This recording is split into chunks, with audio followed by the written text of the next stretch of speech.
dosa waris. Dosa yang diwariskan oleh Adam dan Hawa ketika mereka bersalah di dalam surga, yang kalau mau dihapuskan harus lewat Yesus meninggal di kayu salib. Itu kesimpulan pertama. Kesimpulan kedua, Tuhannya bohong. Paham teman-teman sekalian? Mereka makan mati atau tidak? Tidak. Berarti yang benar setan atau Tuhan?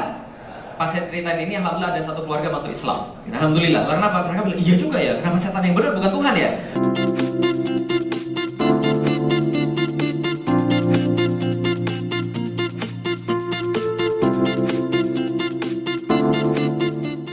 Sebagian teman-teman mungkin heran, kenapa sih di dalam rangkaian video Paskah kita perlu membahas tentang kejatuhan manusia di dalam dosa? Yang pertama adalah karena kita tidak akan mungkin membahas tentang penyaliban Yesus, kematian dan kebangkitannya tanpa membahas tentang dosa. Akan melelahkan kalau misalnya kita menjawab segala tuduhan-tuduhan yang dialamatkan kepada iman Kristen, kalau kita tidak membahas tentang konsep keseluruhan apa yang dipercayai oleh iman Kristen. Karena itu, seri Biblical View pra Jumat Agung dan Paskah akan gua rilis setiap hari Minggu. Please doain teman-teman supaya gue sempet bikin. Teman-teman yang gak mau kelewatan, aktifkan notifikasinya ya. Nah, alasan kedua kenapa gue rilis video seperti ini adalah karena jujur narasi tentang kejatuhan manusia di dalam dosa adalah narasi yang janggal. Kok hanya karena makan buah lalu jatuh di dalam dosa? Kata Tuhan, makan buah itu bakal mati. Ternyata nggak mati juga. Makanya kita bisa memaklumi Ustadz Felix Xiao di video awal tadi mengatakan bahwa Tuhannya Kristen itu berbohong. Nah, melalui video ini gue akan jawab semuanya itu. Karena itu mohon teman-teman tonton video ini sampai habis biar nggak gagal paham.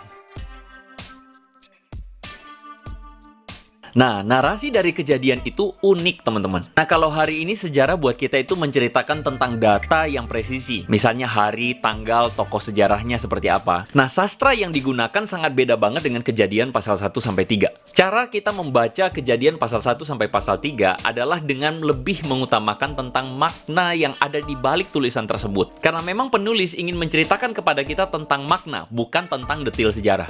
Oleh karena itu, kejadian pasal 1 itu dimulai dengan sebuah perkataan. Pada mulanya, Allah menciptakan langit dan bumi. Bumi belum berbentuk dan kosong. Istilah yang dipakai di dalam bagian ini adalah tohu wabohu. Ini menjelaskan sebuah keadaan penuh segala kekacauan, tanpa keteraturan dan penuh dengan kegelapan. Namun sang penulis ingin mengatakan bahwa sesungguhnya Tuhan hadir di sana, lalu Tuhan menciptakan sebuah keteraturan. Makanya dikisahkan bagaimana bumi ini diciptakan di dalam 6 hari penciptaan. Tentu penulis tidak ingin menceritakan kepada kita bahwa memang Tuhan menciptakan di dalam 6 kali 24 jam seperti yang kita pikir hari ini. Tetapi narasi ini memberikan kepada kita sebuah makna, yakni dunia kita ini dimulai oleh Allah Sang Pencipta. Dan Tuhan menciptakan semuanya itu di dalam keteraturan dan semuanya itu baik. Kejadian 1:27 mengatakan kepada kita, Allah menciptakan manusia itu, menurut gambar Allah, diciptakannya dia, laki-laki dan perempuan. Kata yang dipakai di sini adalah selem, yang tidak diartikan segambar secara fisik, tetapi diartikan sebagai representasi. Maksudnya adalah supaya manusia itu diciptakan sebagai wakil representasi dari Allah untuk memerintah secara fisik di alam semesta ini. Misalnya nih ya, dewa orang Mesir adalah Amun-Ra. Nah, orang Mesir membuat patung Amun-Ra sebagai representasi dari dewa Amun-Ra itu sendiri. Jadi maknanya adalah manusia ini mempunyai kedudukan yang istimewa karena manusia punya tanggung jawab untuk mewujudkan pemerintahan Tuhan di atas bumi. Tetapi manusia yang diciptakan Tuhan istimewa itu tersandung karena satu hal. Yes, pohon pengetahuan yang baik dan yang jahat. To be honest, ini tricky. Karena secara umum kita berpikir buah inilah yang menjadi sumber petaka bagi Adam dan Hawa. Lalu kita kritis dong, kalau ini adalah sumber petaka, kenapa Tuhan menciptakan pohon ini? Nah, sebagian orang Kristen berusaha untuk memberikan sebuah jawaban bahwa Tuhan itu mencobai manusia dengan menciptakan buah ini. Buat gua sih, jawaban seperti ini spekulatif dan prematur. Spekulatif karena terkesan mencari-cari pembenaran. Prematur karena tidak komprehensif dalam melihat konteksnya. Pasal 2 ayat 9 mengatakan pada kita, lalu Tuhan menumbuhkan berbagai-bagai pohon, dan pohon kehidupan di tengah-tengah taman itu, dan pohon pengetahuan tentang yang baik dan yang jahat. Kalau kita konsisten dari pasal 1 ayat 1, kita akan menemukan ada simbol-simbol di sana. Dan pohon adalah simbol dari sumber. Pohon itu menghasilkan buah, dari buahnya semua makhluk hidup dimakan lalu memperoleh kekuatan dan kehidupan. Nah, ada dua pohon. Yang pertama adalah pohon kehidupan, merujuk kepada sumber kehidupan, yaitu Tuhan sendiri. Karena dia adalah pencipta, dia adalah kebenaran, dia sumber segala sesuatu. Dan dikatakan seluruh taman tersebut bergantung dari sumber kehidupan, yaitu Tuhan sendiri. Nah, kita nggak heran di dalam perjanjian baru, Tuhan Yesus mengatakan bahwa dialah sumber, air hidup, roti hidup.